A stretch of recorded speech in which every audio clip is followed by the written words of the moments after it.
여러분 안녕하십니까? 한 주간의 교계 뉴스와 함께하는 C채널 리포트 플러스입니다. 실천신학대학원 대학교가 개교 14주년을 맞이해 하나님 나라를 목회하라 라는 주제로 목회 박람회를 진행했습니다. 네, 교회가 하나님 나라를 위해서 기꺼이 헌신할 수 있는 크리스천을 양육해서 바른 민주시민으로 나아갈 수 있게 해야 한다는 제언이 이어졌습니다. 조홍현 기자가 보도합니다. 실천신학대학원 대학교가 조사한 목회자 인식조사에서는 교회에서 사회봉사와 지역사회 섬김에서 겪는 가장 큰 애로사항으로 교회의 재정적 여건이 부족하다 31.6%와 교인들의 관심이 부족하다가 22%, 교회의 인력이 부족하다가 19.3% 등으로 나왔습니다. 교회가 지역사회를 섬겨야 한다는 의식은 있지만 성도들의 실제적인 행동과 관심은 다소 부족한 것으로 분석되고 있습니다. 그리스도인이 하나님 나라를 갈망한다면 세상에서 어떤 삶으로 살아야 할까? 조성돈 실천신대 목회사회학 교수는 우리는 하나님께 복받는 방법을 배우고 가르쳤지만 예수님의 십자가를 지는 것을 가르치지 못했다고 밝혔습니다. 조성돈 교수는 교회에서는 하나님 나라를 위해 헌신할 수 있는 선한 크리스천을 양육해 그들이 사회에 이바지할 수 있는 바른 민주시민으로 살아갈 수 있게 해야 한다고 덧붙였습니다. 교회가 해야 할 일은 무엇이냐? 기도해 주는 데서 끝나지 마시고요. 진짜 무엇을 할 수 있는지 시민을 만들어주고 시민 운동을 할 수 있는 그 장까지 인도해 주시는 일이라고 생각됩니다. 저는 우리 기독교인들이 지금 하는 일을 시민, 하나님 나라 이런 큰 생각까지 그림을 그린다면 이 세상이 우리를 다르게 볼 수 있지 않을까. 그래서 이 사회에서 영적인 리더십, 사회적 리더십을 감당할 수 있지 않을까 그런 생각을 해봅니다. 우리 사회에서 하나님이 통치하시는 나라를 보고자 하는 갈망이 우리 마음속에 있는가? 우리가 그 나라를 상상해보면서 이 땅에서의 삶을 살고자 할 때 마음가짐이 어때야 할까? 박종환 실천신대 예배학 교수는 강의를 진행하면서 참석자들에게 크리스천으로 사는 사람들이 가져야 할 마음에 대해 물었습니다.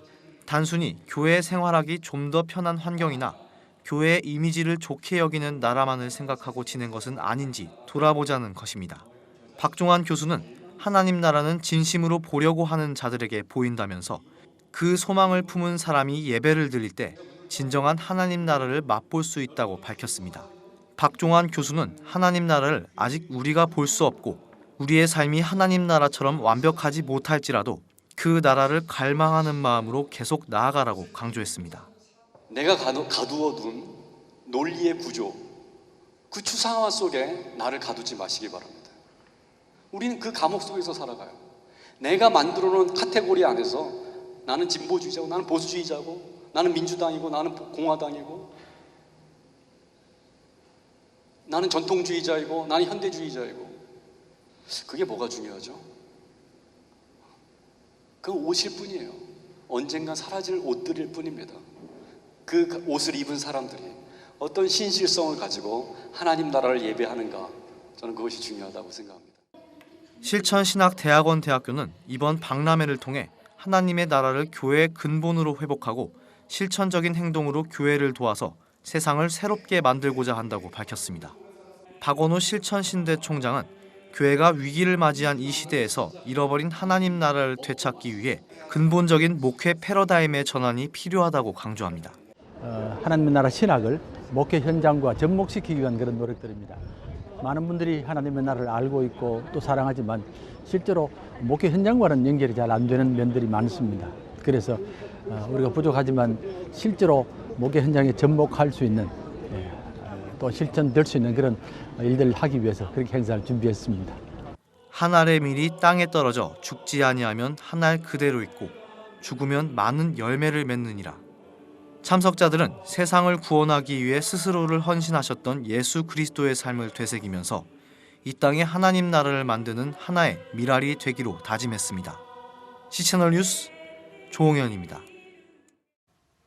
한국교회연합이 호국보훈의 달인 다음 달 한 달 동안 한국교회 비상특별기도회를 개최합니다.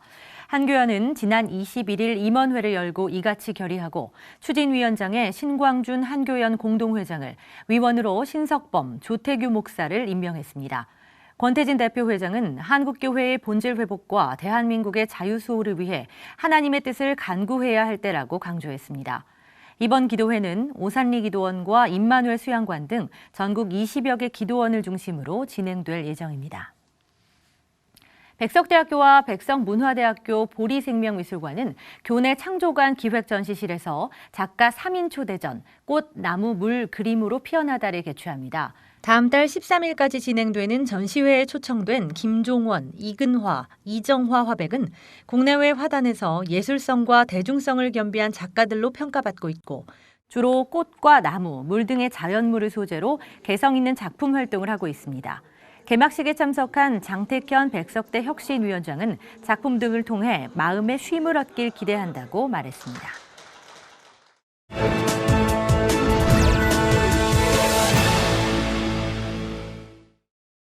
아프리카 대륙의 선교 중 가장 어려운 곳이 서부 아프리카라고 이야기합니다. 언어와 지리적 측면 모든 것이 한국교회 선교사에게 어려움이 있는 곳인데요. 하지만 이곳에서도 선교사들이 오랜 시간 사역을 감당하고 있습니다. 네, 서부 아프리카 불어권 국가들을 중심으로 사역하시는 코트디부아르 아비장 한인교회 백성철 목사 전화 연결해서 말씀 들어보겠습니다. 목사님, 먼저 코트디부아르가 어떤 나라인지 그리고 아비장 한인교회 소개도 좀 함께 해주시면 감사하겠습니다.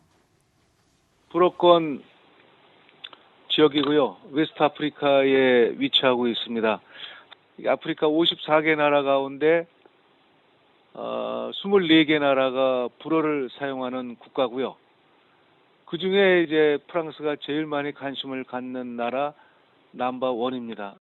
현재 그 대통령은 이제 모슬렘 대통령이지만은 그래도 이 서부 아프리카에서는 뭐 유일하게 종교의 자유가 있는 그러한 나라입니다. 모슬렘이 뭐 한 반 정도 50%를 차지하고 그 다음에 이제 캐톨릭이 뭐 한 25%, 그 다음에 우리 개신교가 한 15%를 차지하고 있습니다. 네, 저는 23년 전인 1996년도에 여기 아버지 한인교회가 세워졌는데 거기에 3대 목사로 청빙을 받았습니다. 그리고 저희 아버지 한인교회는 그 하우스 처치 6년까지 포함하면은 올해 창립 39주년을 맞이하는 오래된 교회죠. 아버지 한인교회 특징은요, 외부에서 도움받지 아니하고 이 안에서 아버지 한인교회 모든 재정 가지고 재생산이 가능한 교회가 됐고요. 지금은 이제 확대 재생산이 가능한 교회가 돼서 선교를 하고 있는 아주 특별한 한인교회가 된 거죠. 자, 선교사님, 코트디부아르는 정치적으로 어려움이 커서 많은 선교사들이 모두 철수하는 기간도 있었다고 들었는데 어떤가요? 어려움은 굉장히 많았습니다. 이게 코트디부아르가 모든 사람들이 알고 있듯이 그동안 4번의 쿠데타가 일어났고요. 그리고 2011년도에 내전까지 일어날 정도였으니까 모두 5번의 전쟁이 일어났습니다. 그래서 한 번 쿠데타가 일어날 때마다 5년 동안 끝이 안 보이는데 좀 안정되는가 싶더니만 또 쿠데타가 뻥뻥 터져서 그게 가장 어려운 거죠. 쿠데타 한 번 일어나기도 힘드는데 5번씩이나 일어났다는 거는 사실은 선교하기가 어려웠던 지역인데, 그런데 돌이켜보면은 그때 이제 하나님이 일하신 것이죠. 저희도 뭐 주변 선교사들은 뭐 한국에서 헤드코르에서 떠나라, 200교시 나라면 떠날 수밖에 없었지만은 저희는 이제 한인교회 교인들이 있기 때문에 떠날 수가 없죠. 그래서 5번 동안 한 번도 떠나보지를 않았고, 그게 이제 우리 현지인 목회자들이 그게 다 알려져 가지고 나중에 저희 아버지 한교회에서 세운 장로 교단과 이 나라 주류 교단인 하나님의 성의 교단과 교단 협정을 맺게 된 아주 결정적인 원인이 됐습니다. 네, 이런 어려운 상황 가운데서도 목사님 무엇보다 이 교회 개척 사역 굉장히 활발하게 하셨는데 앞으로의 또 비전을 향해서도 많이 기도하실 것 같은데 어떻습니까? 예, 사역의 열매는 그동안 이제 처치 플랜팅이 왕성하게 이루어졌고요. 그래서 현재 그 코트디부아 도시들마다 다 교회가 세워졌고 그리고 건축도 이루어진 상태고요. 그다음에 도시교회의 목회자들이 또 전도해가지고 시골교회를 아주 개척을 하고 있어서 지금은 이제 도시교회 30개, 시골교회 70개, 100여 개의 교회가 세워졌습니다.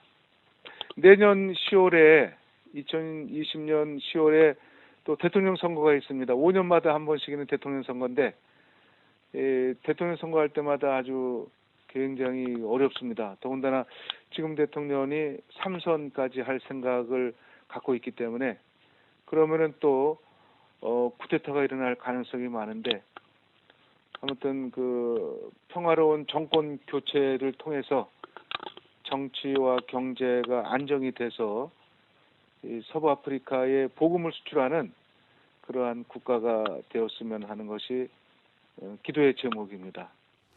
네, 선교사님이 기도하시는 그 모든 기도 제목들이 모두 정말 아름답게 이루어져서 이 서아프리카 전도 사역에도 많은 열매가 맺혀지길 저희도 함께 기도하겠습니다. 네, 코트디부아르 아비장 한인교회 백성철 목사와 이야기 나눠봤습니다. 이렇게 자신의 것을 내려놓는 이 헌신이 있을 때 나타나는 사역의 열매는 더욱 값지고 아름다울 텐데요. 아프리카에서 가장 작은 국가로 알려진 부룬디에서 이 환자들을 돌보는 의료 선교사 역시 그런 분들이 아닐까 합니다. 부룬디에서 전해온 소식입니다.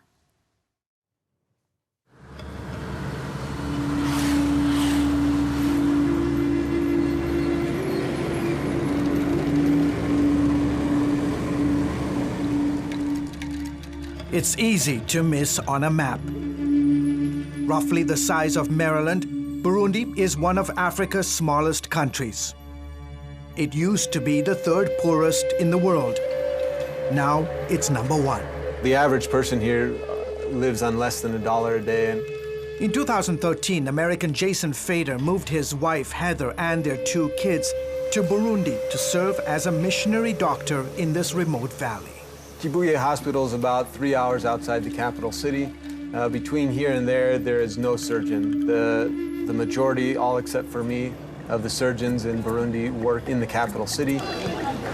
And for a population of 10 million people, there are only 13 surgeons, with Fader becoming number 14.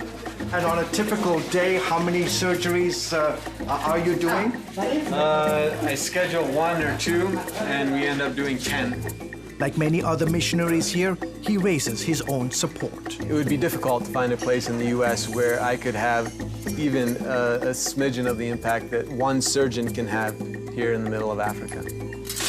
There's 2 million people out there that have no surgeon, and I'm happy to be here to help care for them. Half of Burundi has no access to potable water. Some 70% of the nation lives below the poverty line. There's no health care to speak of. So as you can imagine, this small Christian hospital here in a remote corner of Burundi acts as a lifeline to tens of thousands of people. Rachel and Eric McLaughlin, Alyssa Feaster, and John and Jessica Cropsey joined the Faders in Burundi as missionary doctors. On fait ça 10 fois par jour. Pas de problème. John Cropsey is one of only 3 ophthalmologists here. The work we do is stressful. Got cross-cultural conflict going on. You've got stressful work, limited resources. During dry season, we can have as little as 2 hours or even sometimes no power during the day. Lord God, I thank you for this chance to be here today. I pray that you would be with this woman and her baby. I pray for a safe delivery. In your name we pray. Amen. Rachel McLaughlin is one of just 20 OBGYNs. Faith in Christ and the opportunity to help the less fortunate are just some of the reasons that compel these doctors to serve in less than ideal conditions. God has called us to this place. So he's called us to hard work, but he's called us to good work. And I think that we can see his redeeming story when we have the eyes to look for it.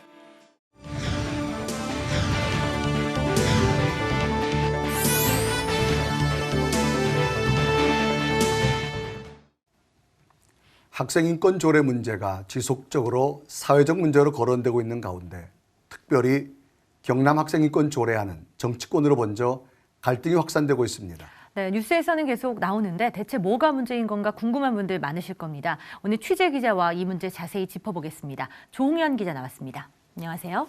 안녕하십니까. 네, 최근 경남 학생인권 조례가 부결됐습니다. 여전히 시민단체들의 찬반 논쟁은 좀 뜨거운 것으로 아는데요. 상황 먼저 좀 정리해 주시죠. 네, 박종훈 경남 교육감이 지난 2017년 11월에 학생인권 조례를 시행하겠다고 발표한 뒤 17개월 동안 찬성과 반대층 논란이 계속 이어져 왔습니다. 네.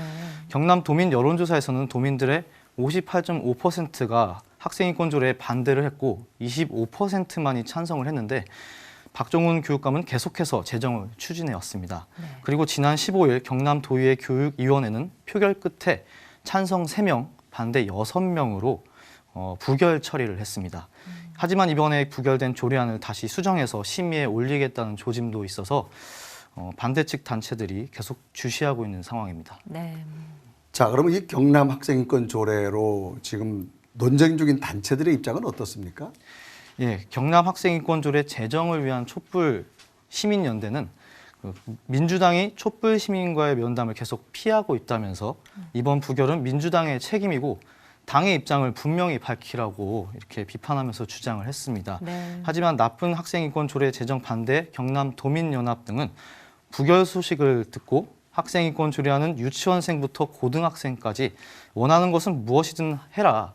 이것이 너희들의 권리다라는 식의 인식을 심어줘서 네. 타인을 배려하는 권리의 제한에 대해 배울 수 있는 기회를 잃게 만드는 조례안이다라고 한 번 더 비판을 했습니다. 네. 또 학생들에게는 의무와 책임을 먼저 가르쳐야 한다. 그리고 인간으로서 지켜야 할 도리를 가르치는 것이 진정한 교육이라면서 학생인권 조례안에는 반문화, 반교육적 조항이 많을 뿐 아니라 다양한 해석의 여지가 있는 함량 미달인 조례안이다라고 밝혔습니다. 네, 특별히 좀 경남이 시끄러운 분위기가 있는 것이 이 안에 다른 지역에는 없는 특별한 조항들이 추가됐기 때문이다라는 비판도 있어요. 이 부분 어떤가요?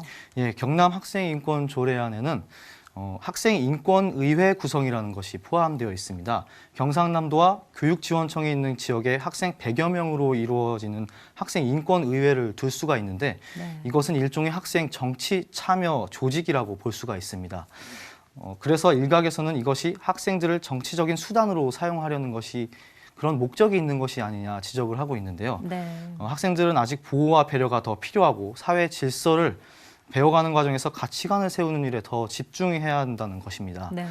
그런데 학생인권 조례는 학생을 교육의 대상이 아니라 참여의 주체, 결정의 주체로 보고 있어서 학생들이 무리하게 다양한 사회적 문제에 노출되고 또 개입을 하면서 막상 학업에 더욱 집중하지 못하게 만든다는 비판이 일고 있습니다. 네.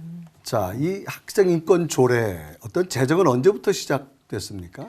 예, 2006년에 민주노동당이 학생의 학교 운영위원회 참여와 각종 차별 금지, 정기적 인권 실태 조사, 그리고 인권 교육 등을 중심으로 학생 인권 법안을 발의한 것이 그 시초가 되겠고요. 네. 그리고 학교의 설립자와 경영자, 학교의 장은 헌법과 국제인권조약에 명시된 학생의 인권을 보장해야 한다는 그런 중등교육법 조항이 만들어지고 또 2010년부터 경기도를 시작으로 2011년 광주와 또 서울, 2013년 전라북도 학생인권조례가 제정이 됐습니다. 네. 최근에는 인천과 서울 도봉구에서 계속해서 인권조례 제정과 또 개정을 반복해서 또 서둘러서 진행해서 올린 사례도 있는데요. 네.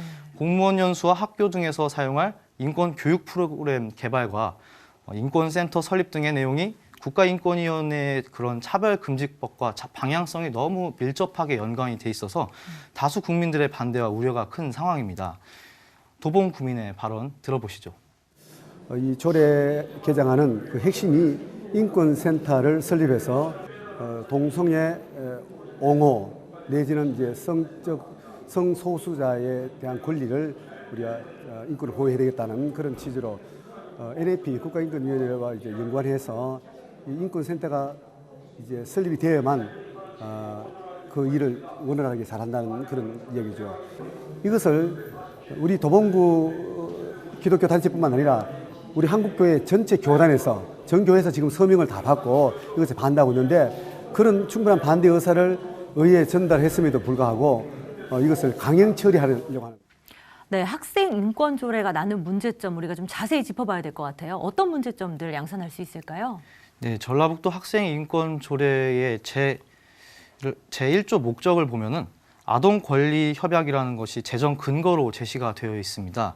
이 협약의 근거에 만들어진 유엔 아동 권리 위원회는 한국의 여학생들의 낙태 환경 개선, 그리고 학교에서의 할랄 급식, 그리고 종립학교에 대한 권리 제한 등의 문제가 그 내용으로 있어서 네. 좀 부적절할 수도 있는 목적이 들어 있습니다. 제2조에서는 학생의 인권의 정의로 국제조약과 국제관습법이 규정한 권리를 기준으로 한다라고 돼 있는데 낙태 자유화와 국가보안법 폐지, 그리고 병역 거부 허용 등 한국에서는 별로 맞지 않는 불법적인 내용들과 동성애 성전환증 등 바람직하지 않은 내용들도 포함이 되어 있습니다. 네, 학생 인권 조례라고 해서 학생들에게만 좀 해당이 되는 줄 알았는데 굉장히 광범위합니다. 이 제정 이후에 학생들의 학업 능력도 굉장히 떨어졌다라는 지적도 있어요. 이 부분도 맞는 겁니까?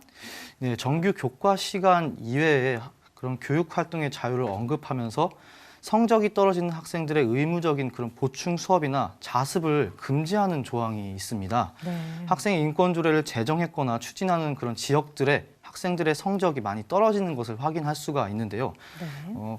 광주는 먼저 원래 학생들이 전국에서 상위권에 속하거나 1등을 계속 차지하고 있던 지역이었습니다. 네. 그런데 신기하게도 학생 인권 조례가 광주에 들어간 뒤로 2011년까지 1등을 차지하던 그런 국어, 영어, 수학 과목이 2012년에는 국어 2등, 수학 7등, 영어 4등으로 떨어지고 학업 능력 하락은 해가 갈수록 더욱 심각해지는 것을 볼 수가 있습니다. 네. 광주뿐만 아니라 서울과 경기, 전북은 이제 2015년 기준으로 기초학력 미달률 전국 최상위 그룹에 속하게 됐습니다.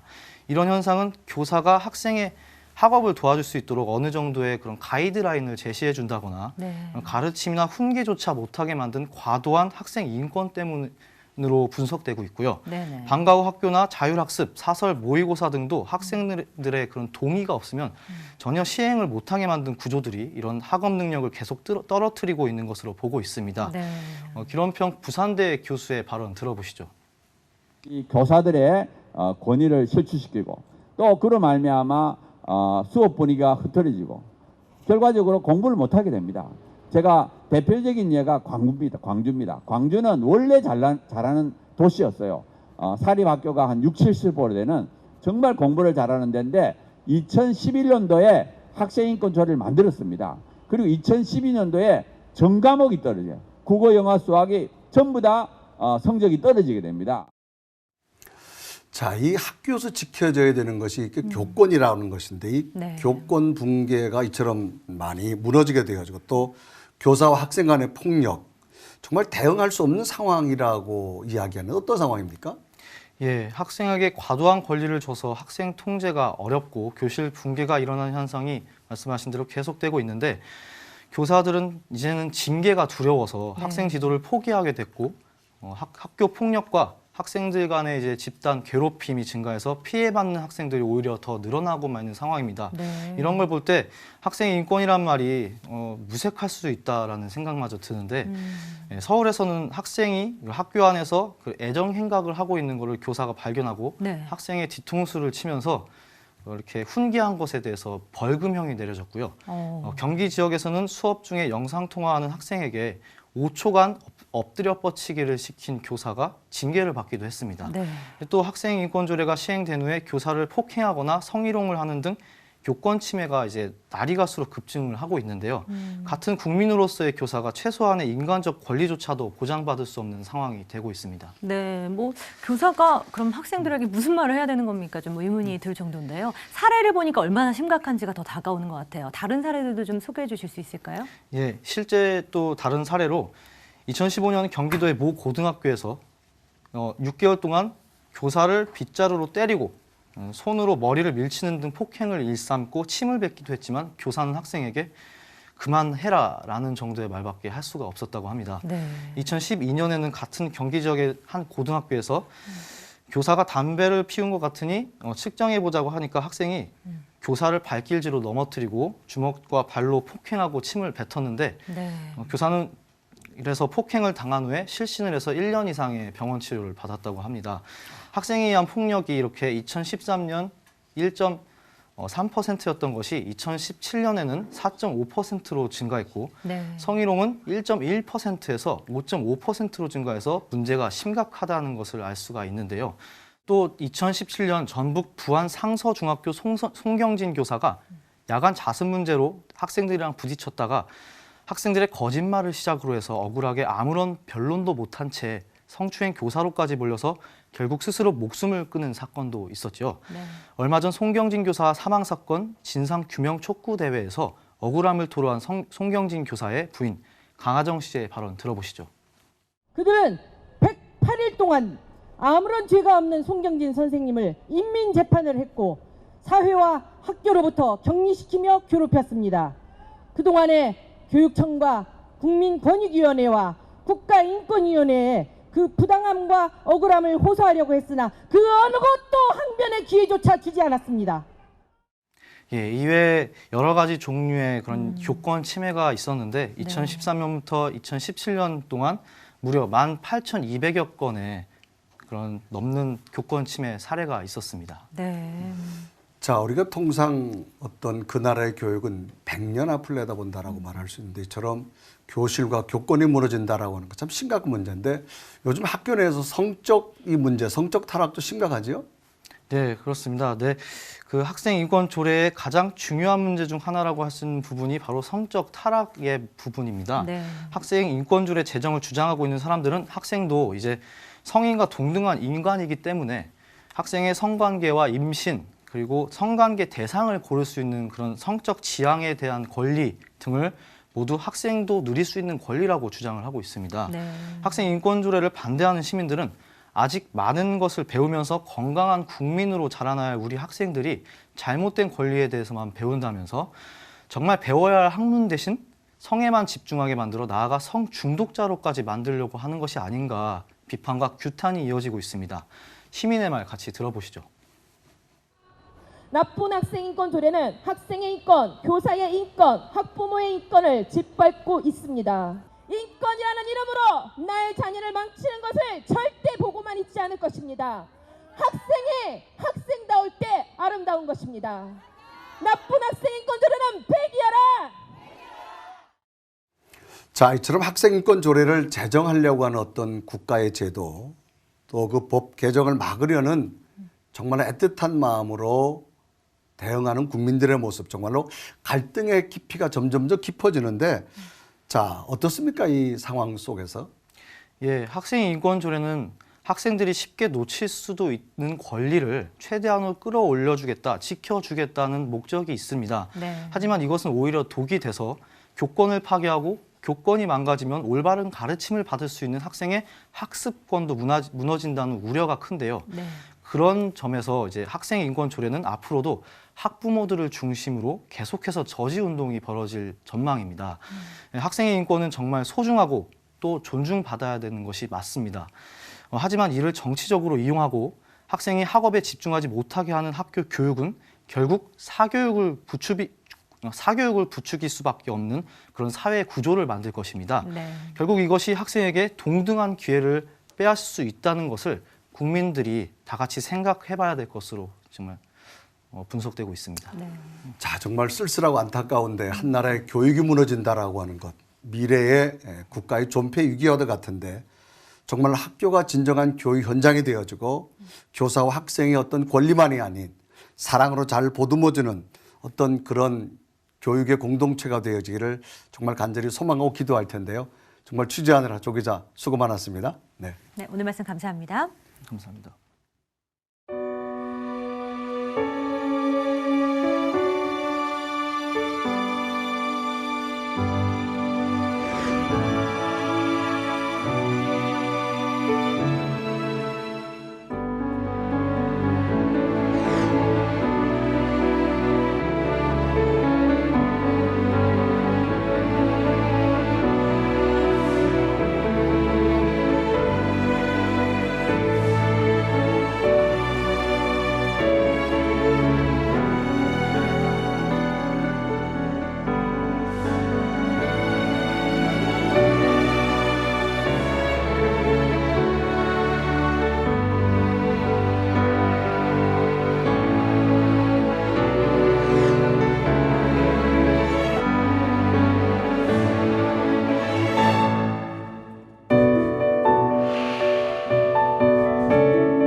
초고령화 시대를 맞고 있는 우리나라에서 각 가정의 공통적인 문제로 떠오른 것이 노후에 관한 것입니다. 네, 가정 안에서 해결될 수 있다면 다행이지만 그럴 수 없을 때는 외부의 도움을 받게 되는데요. 오늘은 이와 관련해서 노인천국 대표 박남주 목사와 이야기 나눠보겠습니다.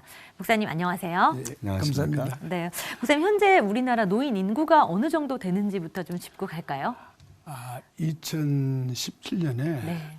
14.3%였고 또 그래서 이제 고령화 사회가 진입이 됐고 또 고령화 사회 우리는 대단히 빨리 진행돼서 네. 2025년에는 초고령화 사회가 돼서 이제 20.3% 이상이 됩니다. 네. 그리고 이제 2050년에는 네. 인구 4분의 1이 이제 어르신이 되니까 이제 노인 대국이랄 정도로 이렇게 이제 우리 고령화가 빨리 진행돼서 지금 그런 안타까운 쪽이 있습니다. 네. 자, 이제 이렇게 되면 청년 세대들이 어떤 노인 세대를 부양해야 되는 어떤 균형점이 무너질 텐데 그 지점에서 정말 준비가 어떤 게 필요하겠습니까? 그러니까 지금 우리가 성경 말씀으로 봐도 네. 이제 앞으로는 부모를 거역한다는 그 말씀 나오거든요. 디모데후서 3장 2절에. 그러니까는 이제 뭐 청년들이 여성들 다 사회 참여가 많으니까 네. 이제 자연적으로 그렇게 되니까는 뭐 그런 대책을 지금부터 잘 세워서 이제 참 우리 어른들을 잘 노후를 지내도록 계획을 세워야 되겠죠. 네, 그 앞으로의 어른들을 저희가 모실 것을 준비하는 것도 굉장히 중요하지만 이제 저희도 곧 이제 노후를 맞이하게 되지 않겠습니까? 어떠한 준비를 조금 해놓는 것이 현실적으로 가장 도움이 될지 좀 구체적으로 여쭐게요. 아무래도 이제 경제적인 게 네. 중요하니까 우리 직장에 다닐 때부터 뭐 국민연금이나 네. 또 퇴직금이나 또 재산도 전혀 다 주지 말고 네. 조금 좀 이렇게 노후를 대책을 좀 해놓고 또 재산도 상속하고 그렇게 해서 좋아하셔야만이 나중에 노후도 편안하게 살고 또 자식도 부담이 적고 좋은 사회가 되지. 지금은 조금 약간의 어르신들이 약간 억울해하는 점도 있고 네.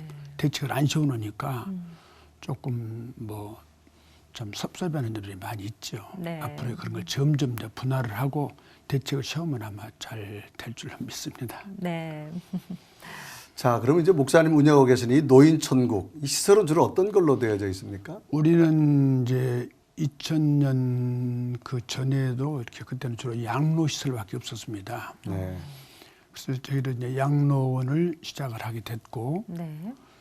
그 후로 이제 2007년부터 이제 노인 장기 요양화 시대가 돼가지고 요즘은 요양원들이 잘 돼 있습니다, 지금 우리나라에. 네네.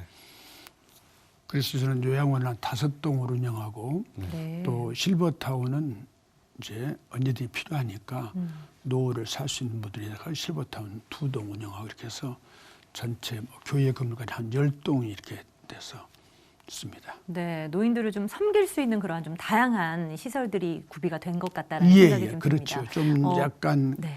재정적으로 약간 어려운 분들은 좀 양로원도 상당히 시설이 좋으니까 좋고 네. 또 실버타운은 또 좀 낮고 뭐 요양원은 모든 법과 규칙에 따라 하기 때문에 네. 요즘은 요양원 시설이 상당히 좋고 잘 돌보고 있고 그렇습니다. 네, 목사님께서 이런 기관들 좀 설립해야겠다라고 생각하신 그 계기가 있을 것 같은데 어떻습니까? 이제 평소에 제가 목회하면서 어르신들을 사랑하고 네.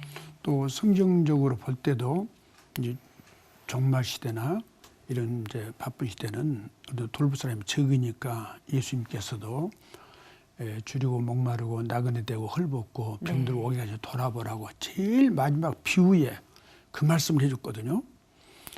그랬더니 마지막 시대에 우리가 이 교회에서 해야 될 일이 이런 일이기 때문에 저는 이제 좀 목회하면서 어른 사랑하는 마음에서 이걸 준비를 하게 되고 교회에서부터 시작했다가 지금 이렇게 교회에서 따로 분리해 가지고 규모가 뭐 전국에서 제일 크다고 할 정도로 네. 우리는 한 400명 이상 할 수가 있고 시설도 이렇게 크니까 준비를 좀 많이 했습니다, 그동안에. 네, 그렇군요.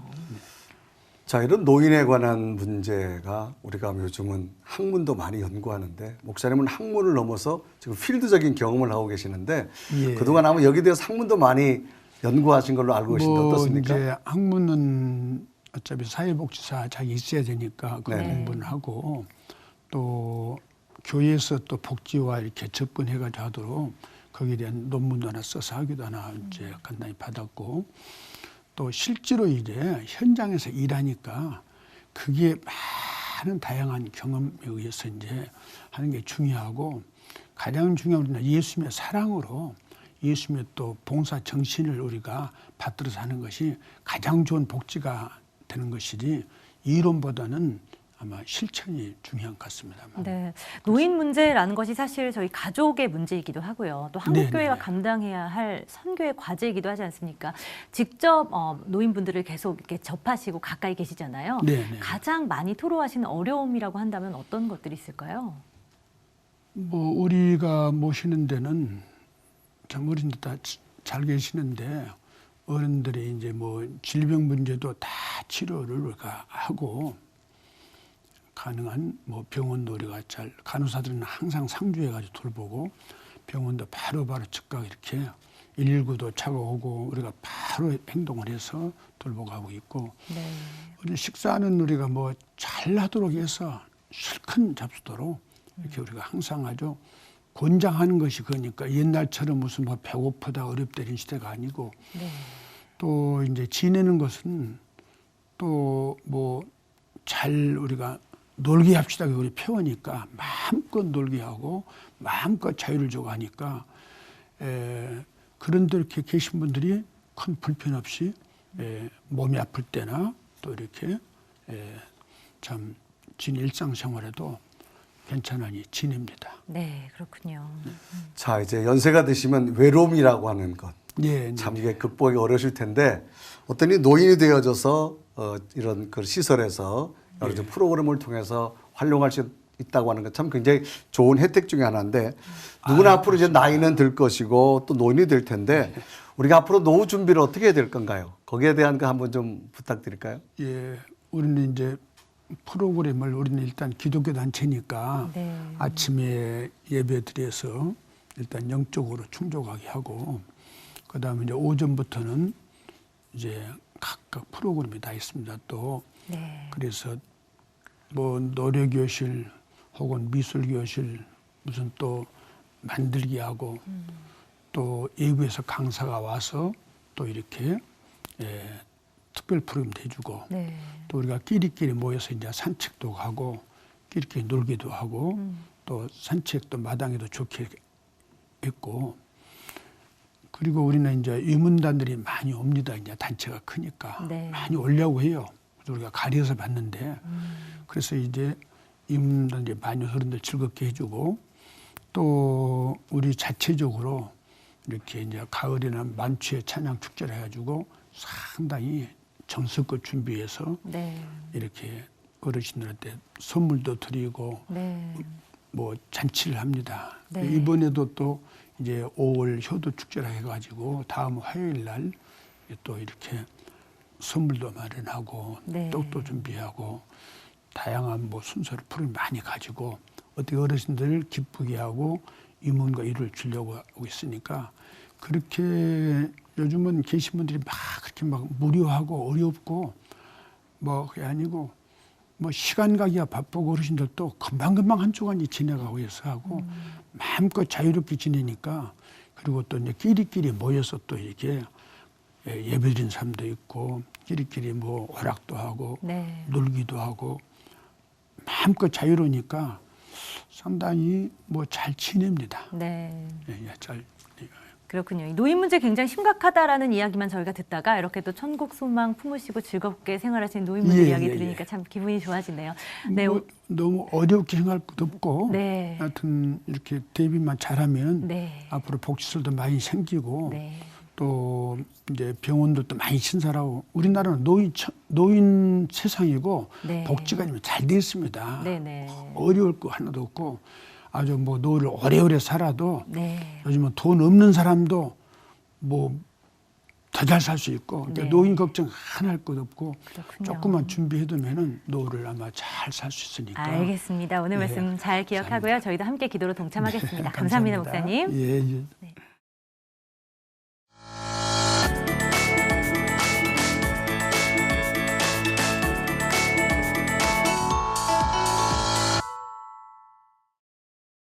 정부가 DMZ 평화의 길 가운데 고성 구간에 이어 나머지 구간을 내달 1일부터 개방한다고 밝혔습니다. 네, 남북관계 개선을 위한 과제가 산적합니다. 도로가 개방되는 만큼 한반도 문제를 풀어가는 해법의 길도 좀 시원하게 열렸으면 좋겠네요.